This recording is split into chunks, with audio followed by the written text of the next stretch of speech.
Well, hello, everyone, and welcome to the CS Leadership Roundtable. My name is Angelika O'Reilly. I am the head of customer success here at Success Hacker, and I am filling in for Andrew Marks, who is very luckily on vacation. We are back for our monthly live webcast, and today we are discussing how to utilize customer segmentation strategies. This free learning content is being hosted by Success Coaching, the team that brought you the first accredited customer success professional development training program. Before we start, we want to let you know that we have a 2-day outcome-based selling bootcamp next week on June 20th, and you may use code OBSCamp-100 to save $100. And early registration is also open for our fall 2023 12-week CCSM coaching program. And you may use the promo code EARLYREG-500 to save $500 when you register by July 31st. Ashley will drop in those codes for you in the chat. To find out more about our training and coaching offerings, please visit us at successcoaching.co. For those of you who haven't participated in one of these events before, this is live and an unscripted discussion where we dig into a single topic relevant to customer success. Regardless of the company you work for, the details of your customer-facing role, or the size of your customers you deal with, we pick topics that are going to be practical and useful to you. The training for our upcoming CS Leadership Roundtable events and our public training courses can be found at successcoaching.co under the Events Calendar tab, so please check that out. And before we begin, there are a few housekeeping items that we would like to remind you of. First, the recording of the session will be available to you early next week on our website. Next, please place your questions in the Q&A panel at the bottom of your screen. Attendees are given the ability to upvote, so please upvote any questions you would like to see answered by our panelists. Lastly, please keep all chat and commentary in the chat panel. There's a lot of thought leadership out there, along with a lot of theories about how to deliver customer success. This series allows us to focus on the practical and give you real-world advice, tips, techniques, and shared experiences for those out in the wild that are practicing customer success on a daily basis. To do that, we invite 3 CS leaders from our community to join me for a roundtable discussion. These are people that have been recommended to us as being a great fit in their craft and ask them to share their experiences and perspectives. We will be taking questions later during the webcast, so please use that Q&A functionality found at the bottom of your screen to ask a question. I am very excited to welcome our panel for today, and I am going to let them introduce themselves. Let's get started with David. Why don't you introduce yourself and kick us off? Thanks. David Mangham. I'm the global head of customer success with Tech Experts. Tech Experts is a services company that provide customer success services to, among other services, but customer success services to large technology companies for their underserved markets. And I've got teams in Rwanda, Costa Rica, Vietnam, China, the United States, and Bulgaria. And been doing post-sale support and services for over 30 years, probably 15 years specifically in the customer success space.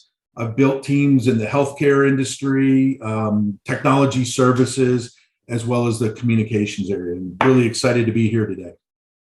Thank you so much, David. You've clearly been around the globe and around the block within CS. Jenelle, you're up. I'll follow that.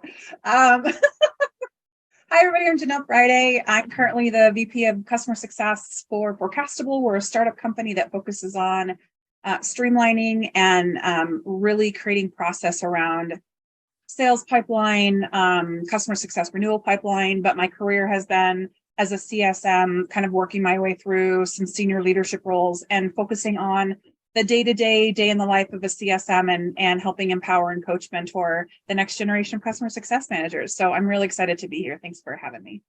Love it. Thank you, Jenelle. And last but not least, Marta, joining us from Canada, and you've made the news. We have recently made the news, not for good reasons. Sorry, wildfires aren't our fault directly. But hi, everyone. I'm Marta Montero. I head up customer success for North America and the APAC regions at Gatekeeper. We are a contract and vendor lifecycle management organization. Been here for about 10 months. And in that time, we've rolled out a new customer segmentation model and engagement model. So this is really fresh in our mind. Prior to my time at Gatekeeper, I was the director of customer success at a health and safety organization. And before then, I was a CSM. So lots of experience, both from a leadership and individual contributor perspective on segmentation. I'm excited to be here. Very timely. Thanks so much, Marta. So let's get started for our topic for today. Customer segmentation is more than a buzzword. It's a powerful tool that can revolutionize your customer success outcomes, driving both client satisfaction and business growth. In this session, we've assembled a distinguished panel of experts who will share their insights, experiences, and success stories related to segmentation. They will provide actionable strategies and answer your burning questions on implementing customer segmentation effectively. So let's embark on this exciting journey together to better understand our customers, personalize our service approach, and ultimately achieve new heights in customer success. Now, to start our discussion, I'd like to ask all of you this. Why is customer segmentation critical to customer success? Who wants to get us started? I can share a story on just kind of lessons learned or why it became really critical. In my previous company, we had a call happen where we had a very upset customer escalation. We got the VP of sales, VP of support, myself, the CSM, and others on the call. And I was fairly new to this company at the time, so I was not familiar with them. And as we're listening to this person vent about what a terrible experience they were going through, I happened to go into our CRM system, Salesforce, and take a look. See, all right, well, I wonder how much money these guys are spending with us, because we've got a lot of people on this call trying to help them out. You know, obviously, probably a pretty important customer. Come to find out, they're spending $500 a month with us. And as I'm sitting here listening to this conversation, and really, you know, it's like we've got all these people on this call trying to solve the problem, which we want to do. But when you look at the financial impact and the cost associated with supporting somebody who's really not investing much in us, it really became aware that segmentation needed to move to the top of my priority list to get that going. And one of the things that I shared with my team after that is every customer is important, but not every customer is equal. And that's where really segmentation comes in. Exactly. And David, as you shared that story, I know that is so relatable, where you're on a call with a customer that's low ARR or MRR, and you're like, oh, wow, I have my entire executive leadership on the call. We just blew through their entire ARR in 10 minutes of doing intros. So I'm sure a lot of direct reports and leadership is nodding their heads on that. Exactly. Marta, Jenelle, anything to add on why is customer segmentation critical to CS? And for those that are new to CS, maybe what is customer segmentation? Yeah. No, Marta, it's all you. Go ahead. All right. Thank you, Jenelle. I think the most important element of why it's important in this then explains sort of what it is. Sorry, my cat has decided to ignore me until right now, so I'm fighting her off screen here. The element of what's so important is it allows us to allocate resources so that we can execute on our customer experience strategy as best as possible. So when we think about what customer segmentation is, it's really being able to, as I said, my cat is attacking us right now. It's being able to segment our customers and segment the resources that we're going to put towards those customers and what we'll be doing to help deliver the desired outcomes that we're looking to do. We'll talk a little bit more, I think, about at what point should we bring in a customer segmentation model and what that does. But it really sets the groundwork. And to me, I think it's foundational for any new CS leader coming in or an existing CS leader to make sure that you've divided your customers into these different segments before you start to build out your engagement model and your overall CS strategy. It just creates that space for that allocation of resources. Yeah, and because I like things simplistic, kind of my example is when you have a customer that's spending, let's say, $2,000 a year, and you also have a customer that's spending $100,000 a year, the resources that you're spending, i.e. your customer success manager, your technical support engineer, your support model, whatever that is, has a spend, what it takes to support a customer. And so if you're using the same people across all of your customers, whether they're paying a small amount or a large amount, you're spending way more in resources on the small paying customer. And so we segment so that we appropriately match what a customer low engagement touch point, they're small spenders, right? But they need some sort of self-help resource, or they need a CSM on occasion, versus your large segmentation customers because they're spending more. They're a little bit higher value overall, and you're going to have less of those assigned to a CSM because it takes more time and resources from that dedicated resource to help manage that customer. So segmentation is how we ensure that the customers are getting the help that they need, and that we as the company are not overspending in our assets and values with customers that are not paying enough to justify that spend. So there's my dumbed down version. I mean, the way I would sum up, Jenelle, the way I'd sum up what you said, it's really about getting the right resources aligned with the right customers. Yeah. Exactly. So on that note, what are some of the primary factors or criteria that you're using in your current companies or past companies in segmenting them within the CS team? And how do you decide on those specific criteria? Maybe you should call on people. Yeah, I was going to say, I'll let somebody else jump in. I definitely have a lot I can share, but I can jump in. No, Jenelle, you let me go this last time. I'll let you go this time. There you go. Okay. In a very traditional segmentation model, right, we really look at the spend, the total ARR that the customer is spending. We also look at company size. So company that's a startup or SMB could be segmented differently than a company that's thousands of customers, like an Amazon or a Google per se, right? We're going to look at those accounts very differently in how we handle them. But I think a key element in this also is evaluating what is your company offering the customer, meaning how do you define success for the customer, and how does the customer use your product? Because your segmentation model could also be based on things like they're paying us for storage. And so customers that have a different storage need or data security need could be segmented differently than a customer who's just using for a pay and play scenario. So you kind of have to look at it across multiple different channels to evaluate really where does your segmentation gain the most value for your customer at the end of the day? Because that's our job, right? Is to make sure that the customer is happy and successful, and that the resources we allocate to them are going to help drive the outcomes we think the customer should have, as well as the outcomes the customer defines for themselves. Yeah, and the way that I like to also think about it is what is subjective and what is objective. So subjectively, you can segment based on upsell potential, the risk, what is their technical competency in your product? Are they a strategic influence? Objectively, it's what Jenelle mentioned, annual recurring revenue. What industry are they in? What vertical are they in? Geo-based, number of employees at that org.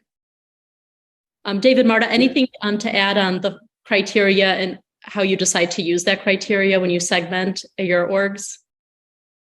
Marta, do you want to go? Yeah. I was going to say that there's similar to what Jenelle shared, there's just so many different things. And I think the most important aspect is to evaluate where your company's at and evaluate where your customers are at. And you'll find somewhere in the middle. I know there's a question in the panel around how deep we should go. Should it be based on ARR or maybe tenured? And I wish I could say, yes, definitely you should, or no, you absolutely shouldn't. Don't even think about it. But what might work for you today might not work 6 months down the line, 12 months down the line. What might work for you at your present company might not work at the other company.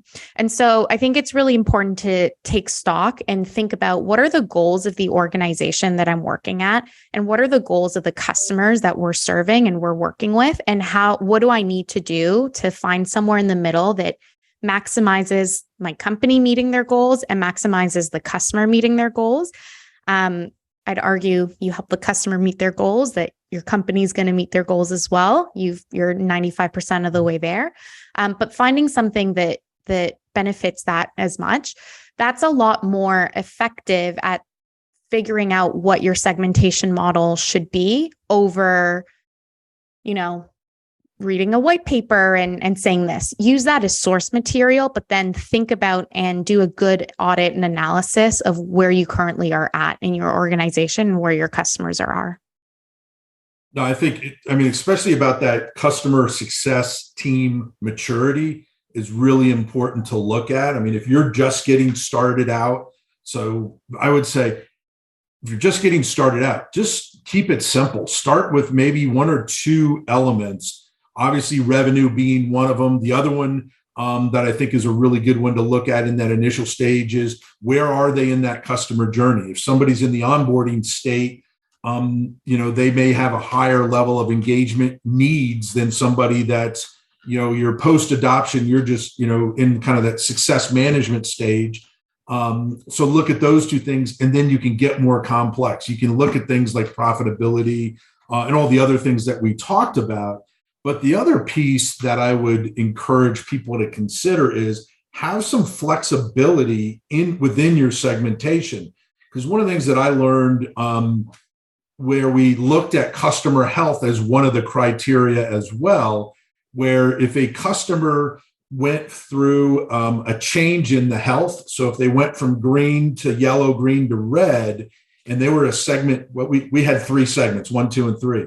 If they were a segment 2 customer, we then shift, if they change that health status to an unhealthy status or an at-risk status, they then moved up for that period of time to that top segment because they need more effort. Like I said earlier, it's about getting the right resources to the customer when they need them the most. And, you can look at that and say, for this period of time until they're healthy again, we're going to use the engagement model we have for our segment 1 customers, solve these problems. When that health shifts back to a healthy status, they drop back down to that other segment. And I think having some flexibility and not just, almost like what you said, Marta, about, reading a white paper and say, this is how I have to do segmentation, and not allowing that flexibility can result in some challenges that are really unnecessary. Yeah, and I think we have those static segmentation where it's the ARR or what industry they're in, but then the dynamic segmentation, David, which you're mentioning, where it can change quarter over quarter, year over year, and you prioritize it based on that nature. And the other thing I would add to that is make sure you're tracking that as well, because it does get back to, if there's a lot of segment 2 customers moving up to segment 1 because of health issues, you want to understand what's driving that. And because at the end of the day, it is about resources. And so you're going to have to provide more resources to support that larger account base. And that could, result in some interesting, I'll call them funding conversations for your CS team. But you got to measure it. You got to look at that. You look at how much moves in or is at risk when they make those moves to justify those investments to support that segmentation strategy. Exactly.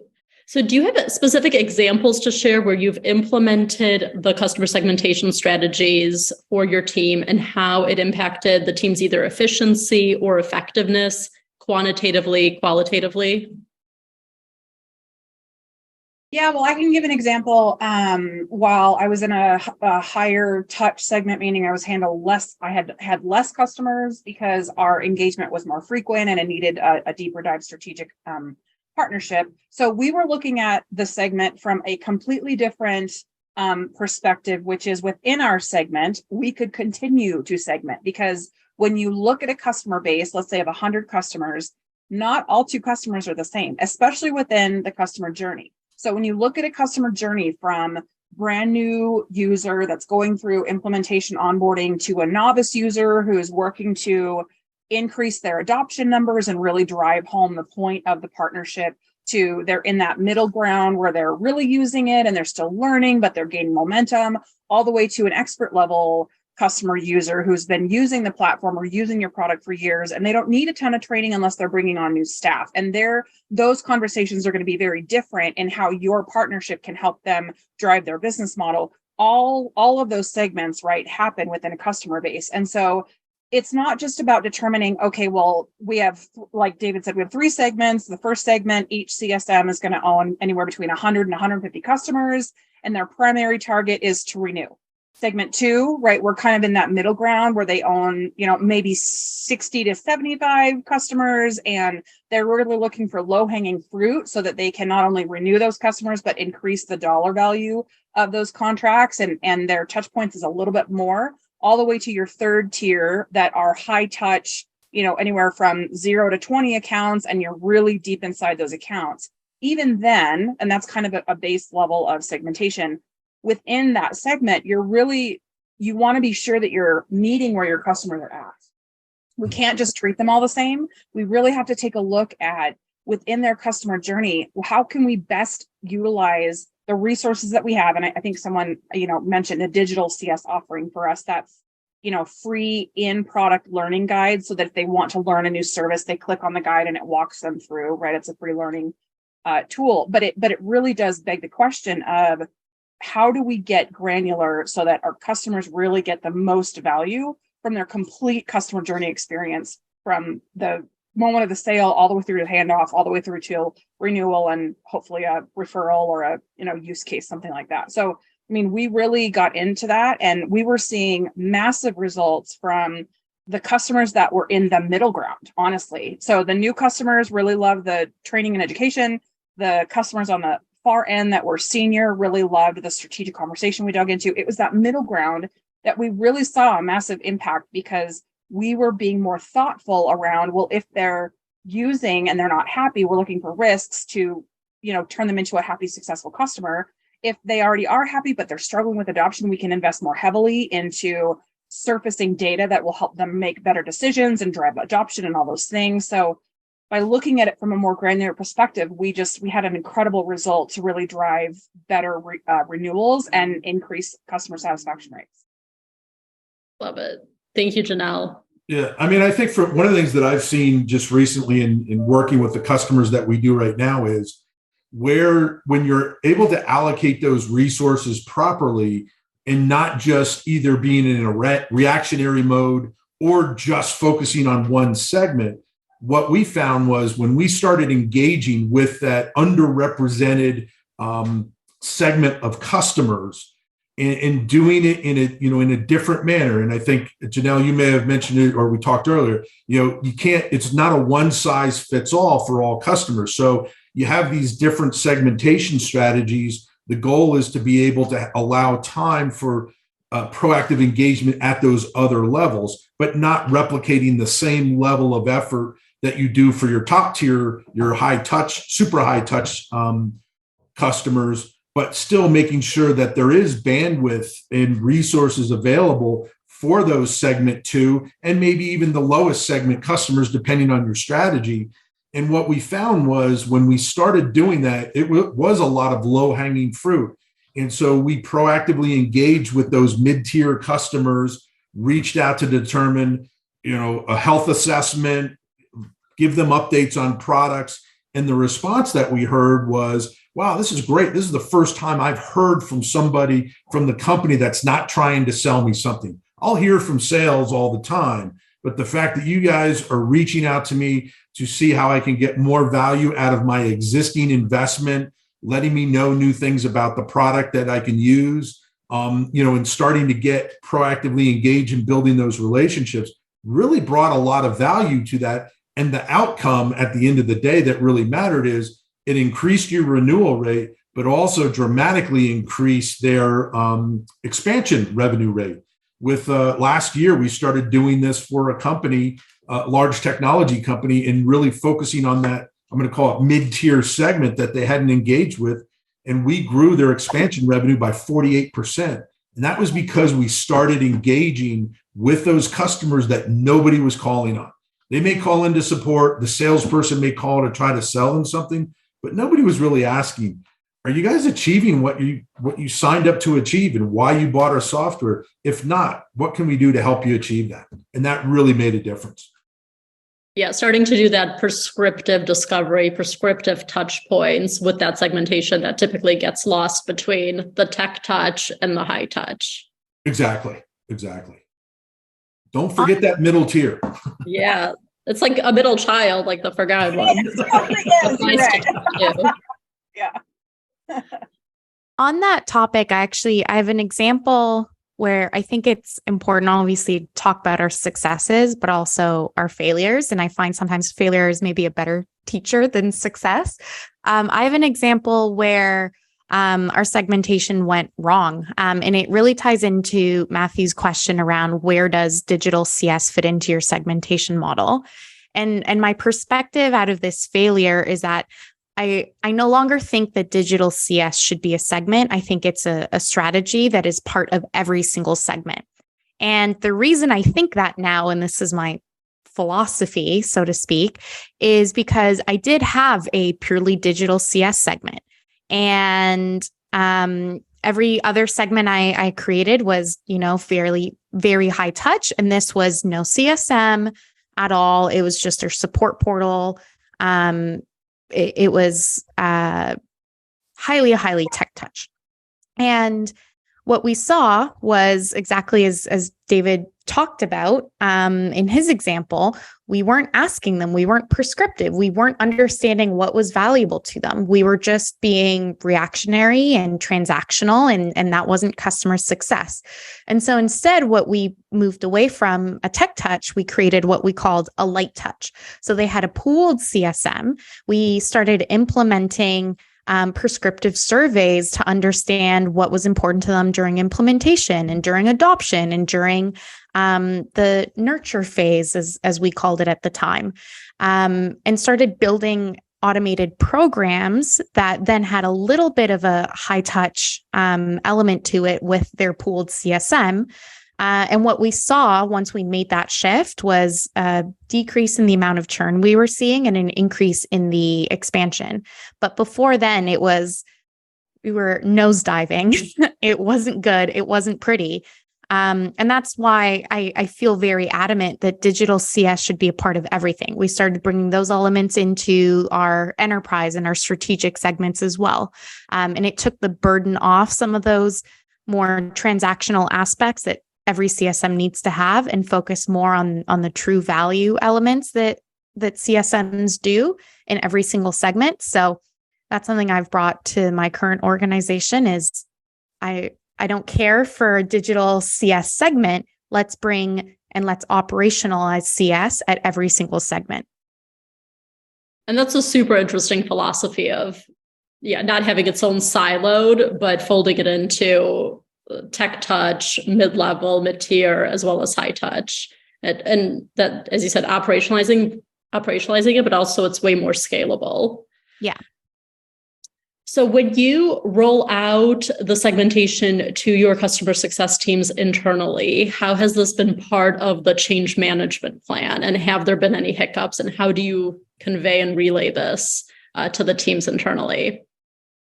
Yeah, and there's Joanna had a question that's kind of along these lines. I mean, you have a way of operating with people, and you have to treat this as a change management activity, both in how you set it up, but also how you communicate it.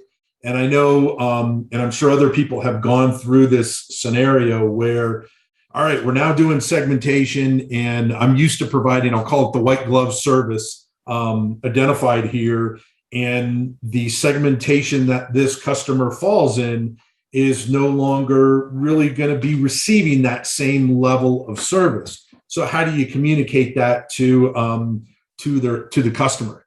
The one way I can tell you not to communicate it is to go and tell the customer, oh, by the way, I know you're used to be at this level of service. I can't do it anymore because you don't spend enough money with us. And that has happened. And So when you're looking at the internal communication plan to the team, be clear on, we're making some changes to our organization, make it about so we can provide a better overall experience for our customers. Some things that we've done in the past will change. Some things that we've done in the past will continue.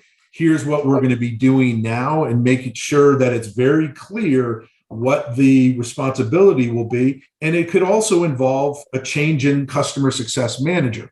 So have a good handoff with that customer success manager. Explain, due to changes how we, have assigned our customers. You don't need to necessarily call it segmentation, because there is a connotation with that, but how we're going to support our customers. We've done some reorging and realignment, and Jenelle now is your new CSM, and she'll be working with you going forward, doing something like that. But I don't know if you guys want to add something else to it, but it's that communication piece and that change management piece is really critical, because otherwise customers can feel like, I'm used to this level of service and now you're taking something away from me. And you got to avoid that feeling of taking something away. I know Marta has a story, but before you share, Marta, I want to say this too. I want everybody to keep in mind that we are built on relationships. In customer success, most of us are not driven by sales. We are driven by what we're doing right now, which is relational interaction building, right? And so when you communicate to a CSM team, hey, we're making radical segmentation changes, you might get a new book of business, don't do it in an email and just pass it down through the team. Because if they don't really understand the why, when they get nervous because a customer is yelling at them on the phone, they're going to go, oh, well, I'm sorry, it was just something I was told to do. No, they need to really grasp and understand the value at the end of the day and be able to communicate that effectively to the customer, because they understand and they're confident in their ability to explain it. So my key point in all of this is, like, we can't just tell them what to do because that's what they're supposed to do. We have to really embrace the fact that they're the ones building the relationships. And if they don't understand where everything is coming from and why all the changes and why are we being told all of this, then they're going to have a hard time, even in writing, if you give them a reason in writing, communicating to the customer. So that's all I'll say. And then Marta, I know you have a story. Well, actually, before I get to the sort of story, I think, Jenelle, what you've just said is completely spot on. There's a lot of different change management models. I particularly really ascribe to the Kubler-Ross change curve, because it really speaks to the underlying emotions that people feel as they go through change. And whether it's something super small or something super big, it's pretty uniform and pretty ubiquitous that everyone sort of goes through this like initial shock, and then why, and then fear, and what's changing. And then, as you help them through that change curve, they get to that integration. And I think it's really important, before you even go through that Kubler-Ross change curve with customers, you want to go through that with your team. And so you're completely spot on. You can't just say, hey, by the way, this is changing, and then expect them to be able to say that to them. They're going through their own fear and anxiety and concern, and why is this changing? What's in it for me? What does this mean? How is this happening? And so part of, I mentioned at the beginning of the call that we recently went through some transformation in the role of a CSM here. A big part of what we do now as CSMs and how we engage with our customers is we talk a lot about change management with them. And in the rollout of this, we employed our own change management adoption strategy in rolling this out. So the way we think about it, our framework is COLTS. You communicate, you observe, listen, then you train, and then you share and celebrate. And I think that's really key as you're rolling this out. First with your team, communicate, start with the why, what's in it for them, why is this changing, what was the problem, why are we changing now rather than last year, this year, or what have you. Then listen to feedback. Your CSMs are the front line. They know their customers a lot better than we know the customers. As much as I know a lot of us like to think we know our customers best, it's our CSMs. So listen to that feedback. Have them come in and build out some of the changes that they're making so that they're fully bought in. If you're going to be creating some collateral, like a presentation deck for a customer or some email copy or some key messages, have your team build some of that collateral out so that they're starting to integrate this new way of doing. And then do enablement sessions. That's really, really key. That's the training part. And every time there is a small win, hey, someone introduced a customer to this new segmentation model or engagement model, celebrate that. Share that on Slack. Call them out at the end of the week and be like, amazing job. This was handled really, really well. And that's starting to build out. And then you do the same with your customers, right? You go through and you explain the why, what's in it for you, where are we doing, how are we doing it? Let me enable you now on what this means. And that's where you show your collateral and you go through that. So I think that change management and what you said around being relationship focused is so important. And I think it's really key for a successful change in segmentation. Yeah, and I think for those CSMs that are greener, I think they specifically need copy around what not to say of you're moving to our lower threshold, and they need copy on this is the change, this is why we've made it, this is how it's going to positively impact you, and this is what it involves. But I think talk track plus copy that they can use, and even telling them what not to do, a great coaching, mentoring opportunity. And one thing just related to that I thought about that I got burned on in the past is also be careful how you label your segments and communicate that to a customer. Because if you do, gold, silver, platinum, or whatever, somebody's like, well, wait a minute, I'm a bronze customer. How do I move to the next level or things like that? Now, that being said, that may be an opportunity to monetize customer success and say, we do have a premium offering that is now available to you. But, try to keep it just kind of, I hate to use the term ambiguous, but something that you understand internally. I would not share, oh, you're, ABC company, you're one of our segment 1 customers, because those things can really, customers talk.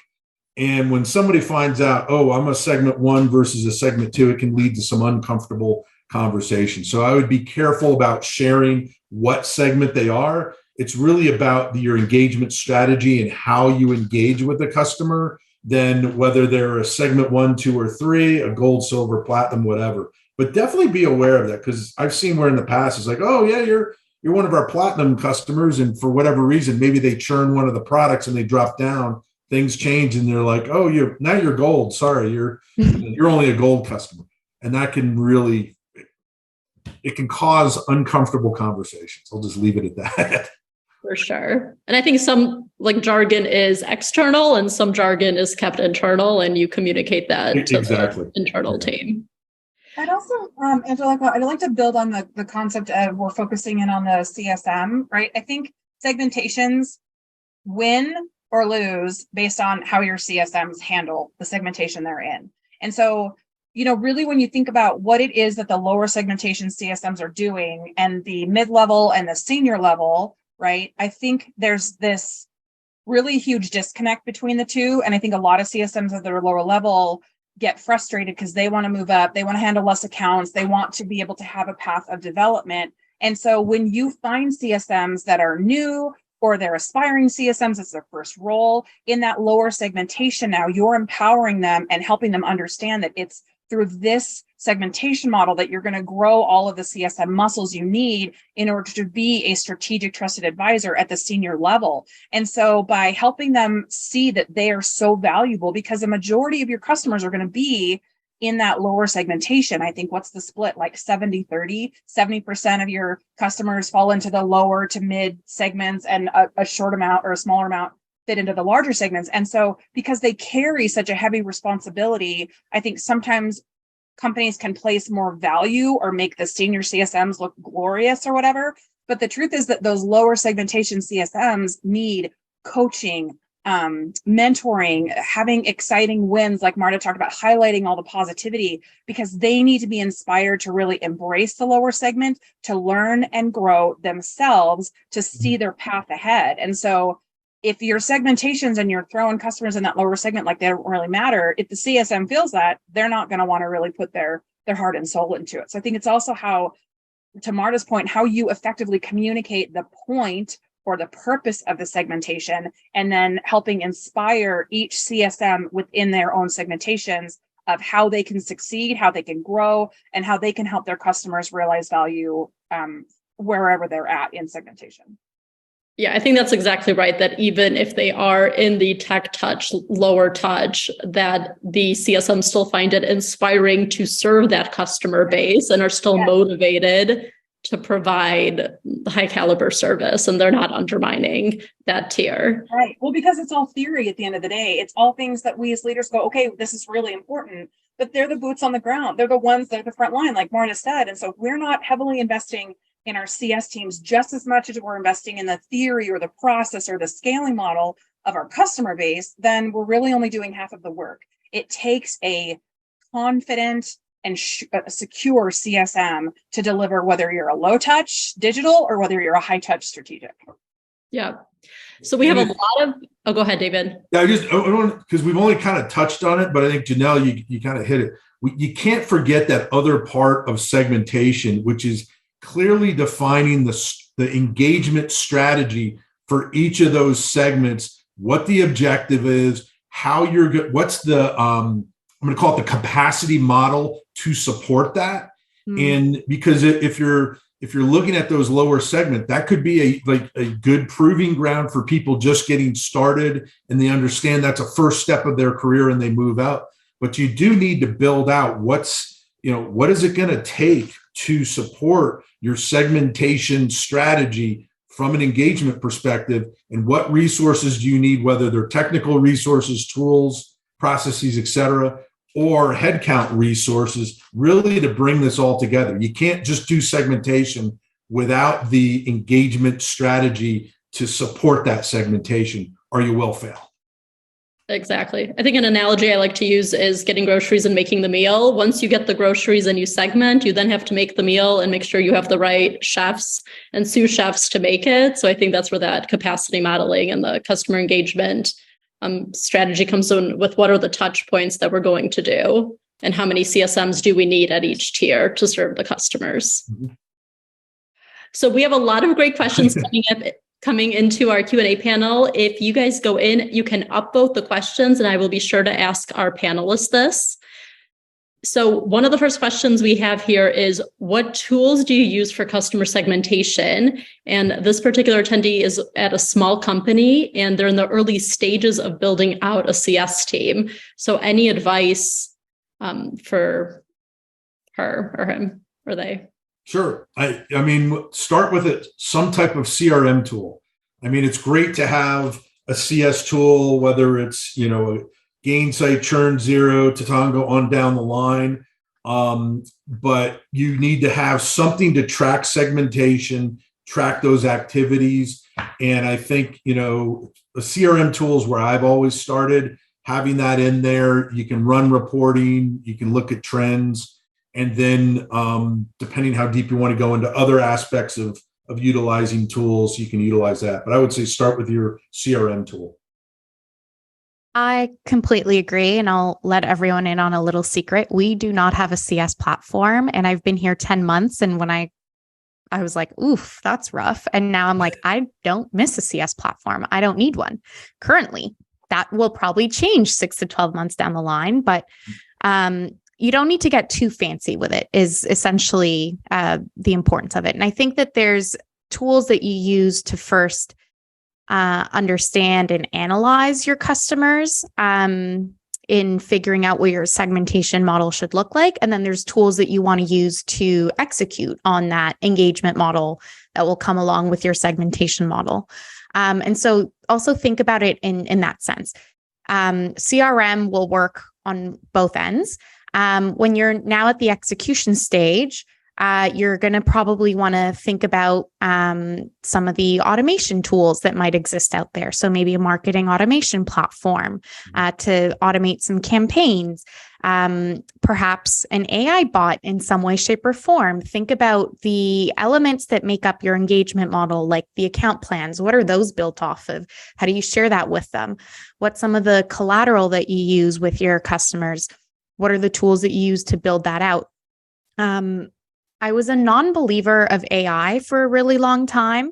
I wasn't super satisfied with it, but Chat GPT does a lot of my work lately. I'll sort of use it to be like, what should I do?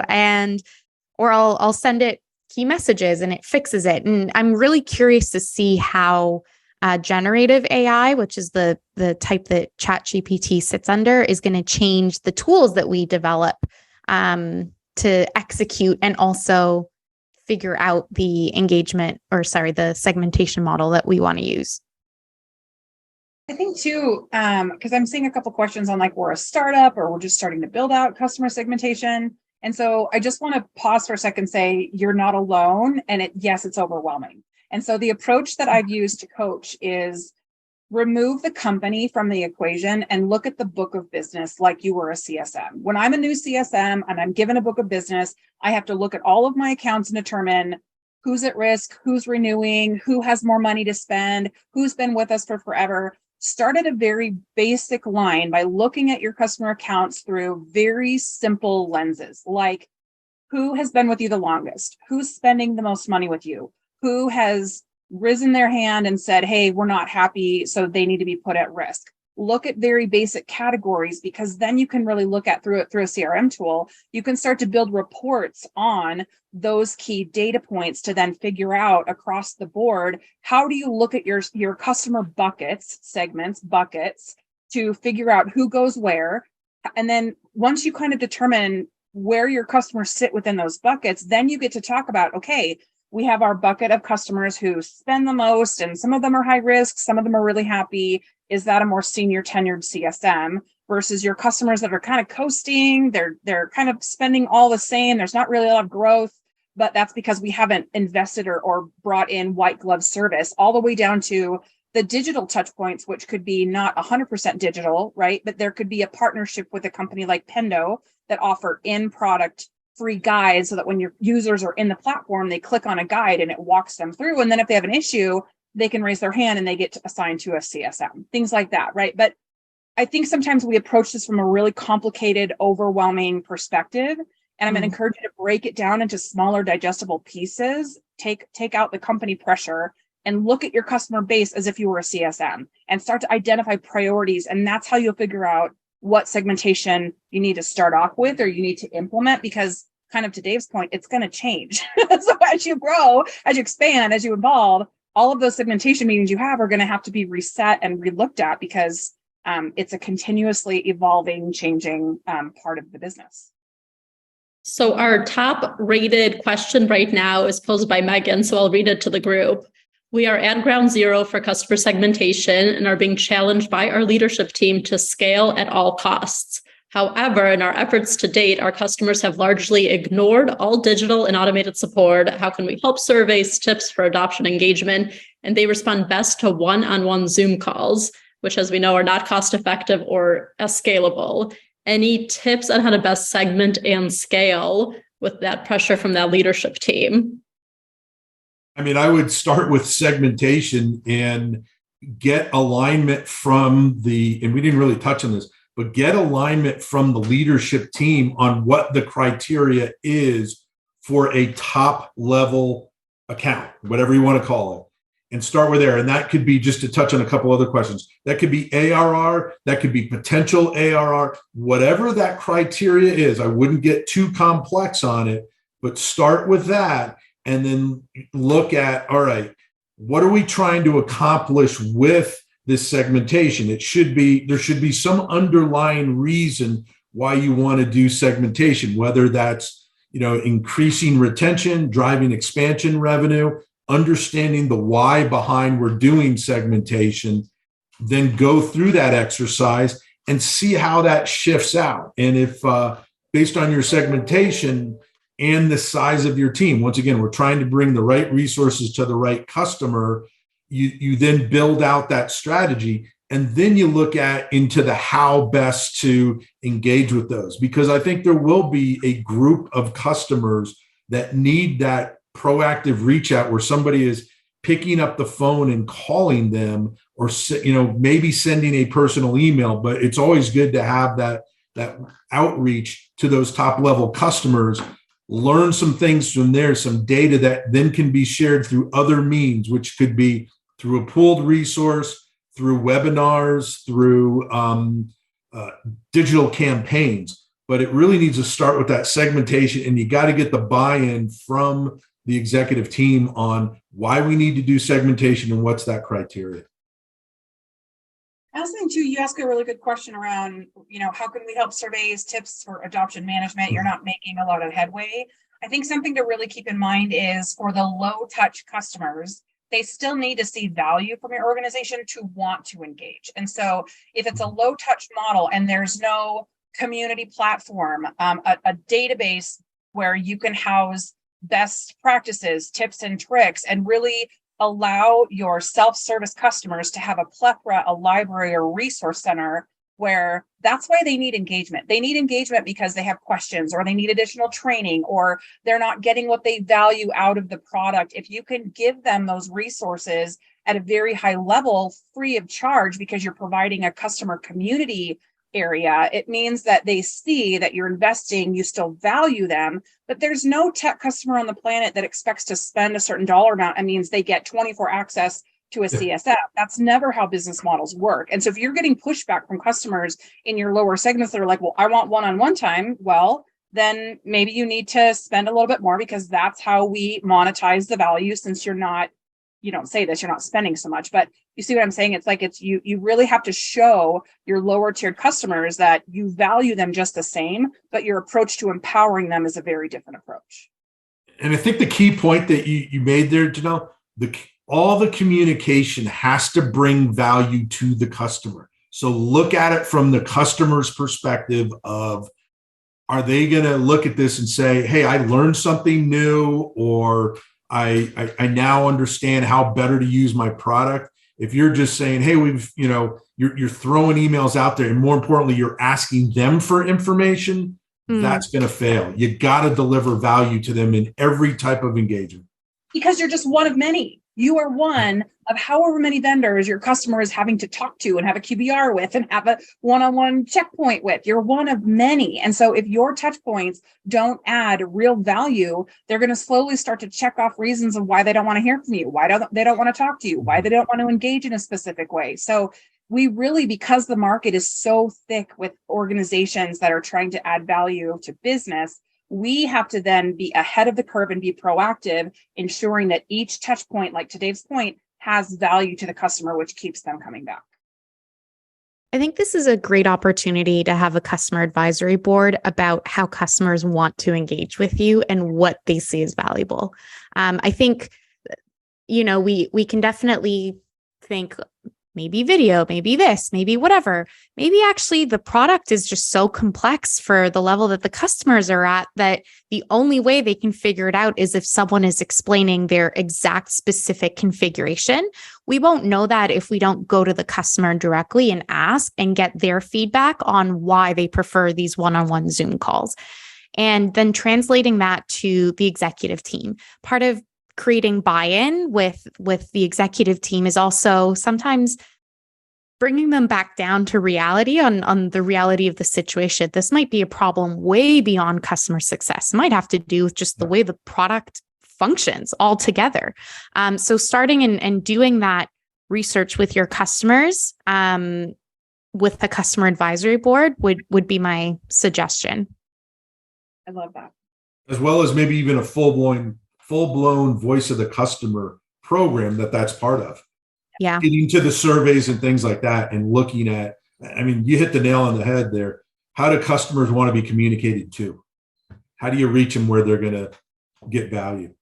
That is key. So here's a fun out-of-the-box question. Have you ever segmented by personality of a customer? For example, you segment based on if the customer is direct or putting them into another bucket, like if they're talkative or personable customers. Any or other? Other that shall not be named? No. I chose, or I picked, I wanted to answer this question live because that is actually an element in our CRM. We at Gatekeeper follow the Sandler sales training method, and they believe strongly in DISC profiles. Mm-hmm. So a D is a very direct person, an I is very sort of intuitive, and S is all about steady. A C is pretty analytical. And at our contact level, we have what is their DISC profile, their inferred DISC profile. We're not sending them, a survey to do DISC. So we don't necessarily segment by it, but it definitely comes into the intel that we have around this account. And it helps a lot when we're dealing with an escalation. Oh, this person's a D. Me sort of going around or beating around the bush isn't going to help them. They want an answer and they want now, and they want to be spoken to like a D. This person's a C. I need to bring data into this conversation and show them how we got here and why we got here. This person's an S. They really do not like change. Like they're going back to the change curve. Their change curve is really out of whack. So it helps from an intel perspective, not necessarily segmentation, but I do think it is really beneficial to have and capture in your CRM.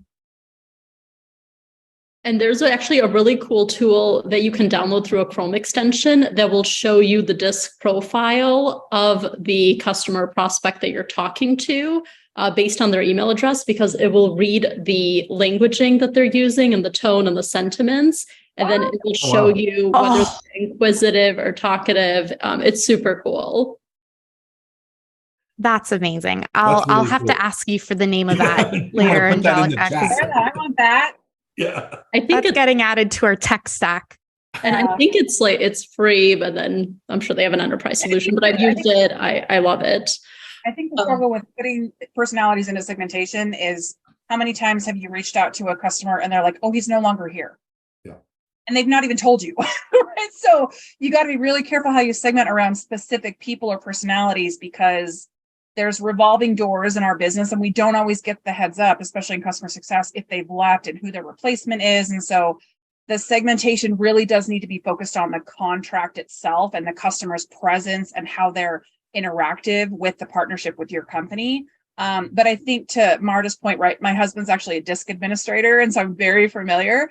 And it's incredible when you apply this idea that not everybody learns the same, not everybody communicates the same. And when we're mindful of those different personality types and we can approach those conversations from a very analytical, thoughtful perspective, again, you're just strengthening the bridge that you're building with your customer, especially in those lower segments, because we want to be mindful and encouraging to spend more money, stick with us longer, develop your strategy. We want to encourage them to become those more tenured customers. So even more so, getting that granular and being thoughtful and mindful about your engagements is a really great approach. So I actually might, Marta, steal that from you and talk about that with you later, because I love that. Yeah. But don't forget, I mean, one of the things in the segmentation, I guess it's kind of related to this, but it's the influence a customer has within their industry or things that they're willing to do from do they want to get on webinars for you, speak on their behalf? That brings a little bit of that in there. That I think is very valid as a way and has been helpful for me as one of the segmentation criteria. So don't completely neglect that side of it, but look at it as, it is a potential way. But I mean, you hit the nail on the head. It's a revolving door in most companies, and having things based on one person can lead to problems down the road. And another upvoted question in the Q&A, and please, if you're still on the call, we'd love for you to continue upvoting these questions, and we can ask them to our panelists across the next 15 minutes or so. So Robin said, we are currently rolling out a light touch strategy at my company. Would love any insights on digital QBRs or any surveys for very low touch accounts. So Robin, I can propose to you one aspect. So there's a really cool new tech company called Cast App, CAST, _app. They will send out digital QBRs or digital onboarding or any digital messages where the customer can play it directly in the email. It could be played via a link. It could be played in app. And that's one way to deliver a digital business review or to or to deliver any digital announcement, like new product enhancements, or you're working on the roadmap at scale? I think to your point, though, we also are in a really interesting phase within customer success where we're starting to question the QBR. Okay, because it's a 90-day window. I just want you to sit back and think about 90 days. So you're going to get on a call or you're going to make a presentation to a customer. You're going to cover a few things, surface some data, ask some questions, present some maybe movement on a project or whatever. And then 90 days later, you're back at the table asking the same questions. And within that 90-day span, take 90 days at your job. Is that enough time to give your customer the right amount of time to really dig into what you covered in the QBR? And so if not, it's a waste of time. And that's, I think, what we as leaders are hearing across the board is that if everybody's doing a QBR and we're not really moving the needle on a project or a priority, and the customer is just spending time to spend the time, then we're wasting their time. And so I changed our approach to do 2 strategic or executive business reviews twice a year. It makes the executive leadership team come to the table to have the conversation, to deep dive into your product and your partnership, and gives time in between for real change and progress to occur. And when you're doing that from a digital perspective, even more so, I think that that's a really potentially dangerous thing to do, because again, that QBR or the executive business review is meant to be a strategic partnership conversation. And that's really difficult to do through a digital offering, in my opinion. Emphasis on the conversation part. Yeah. So Liberty asked, I understand interactions and level of effort to use for tier 1 clients and for tier 3 clients, but for the tier 2 clients that we talked about originally on this webinar, they're tough for her. Any tips for determining the level of investment or the effort given for the middle tier? My playing devil's advocate a little bit, my first question would be, do we need a middle tier? Like, why does that middle tier exist, right? If we don't know exactly what we should be doing with them, that is a little bit of a flag of maybe they shouldn't exist. And so I would actually go back to your segmentation model as a whole and say, our brains tend to like triads. We like to think in 3s, but challenge that. Maybe it's just 2 segmentation models and an engagement model that aligns to just those 2. And yeah, take a look at that. That would be my response, which is a bit of a throwaway response, because I'm sure there's a lot of reasons why you have 2, but that's just what comes to mind first. No, that's really fair. Asking the why question of why do we even need it? What's the business logic behind it? What's the case? What's the business case for it? That's great. Yeah, I mean, I think from that perspective, you're absolutely right. There has to be some clear differentiations between the tiers for it to make sense. And I'll just, assuming that in this circumstance, there is a clear delineation between those. There's a couple different things that you can look at. You can like I said, it gets back to what that engagement model looks like. So if you're tier 1s, you have regular meetings, maybe cut the levels of engagement in half. And that's where, like I said, building out that model and then looking what the resources are to support it are so critical.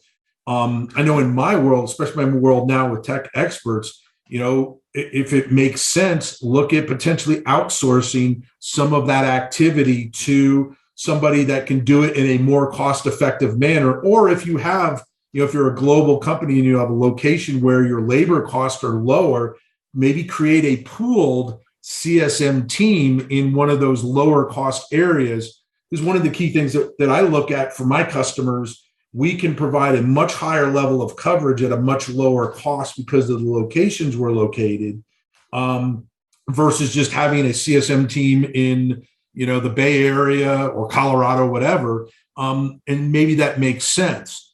But on the other hand, you may need to really look at, hey, I got to really leverage technology to do a lot of the heavy lifting. And then on an exception basis, have a person available that is, like I said, either assigned or a pooled resource for that mid-tier segment. And that's assuming your bottom tier is all kind of done at a digital level.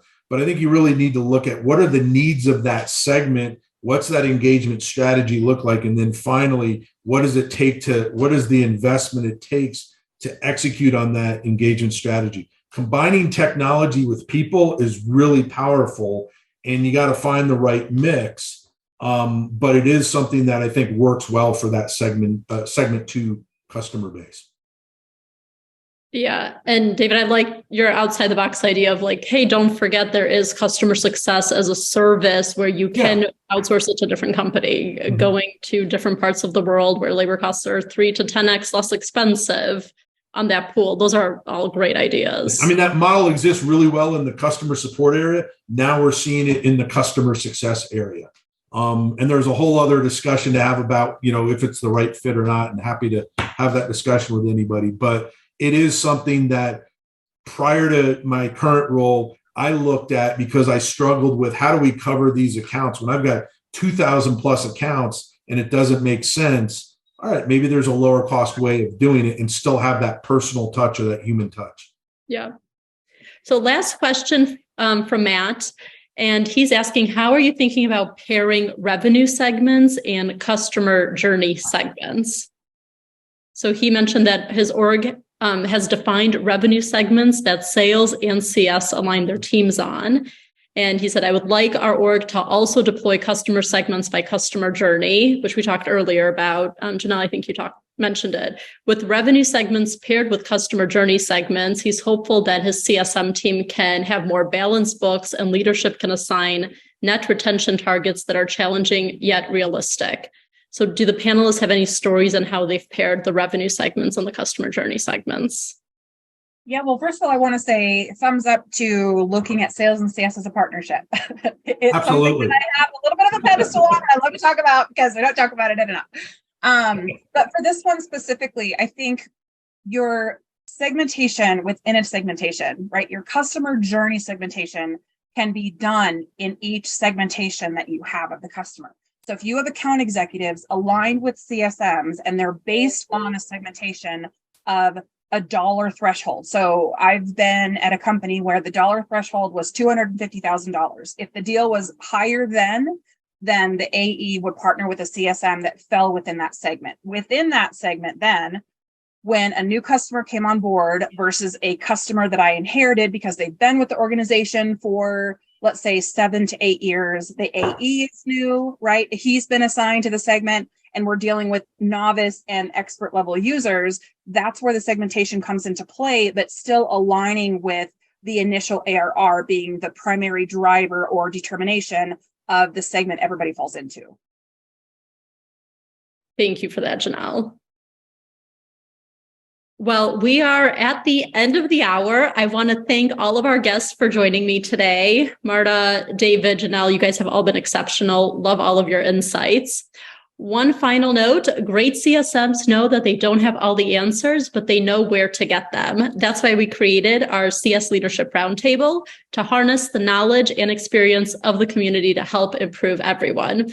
So I hope you got something out of the discussion, and we'll see you at our next event on July 12th, where we will discuss developing health score strategies for customer success. So check out our website to find out and to register. Have a great rest of your day, week. Stay safe and stay healthy. Thanks so much, everyone. Everybody.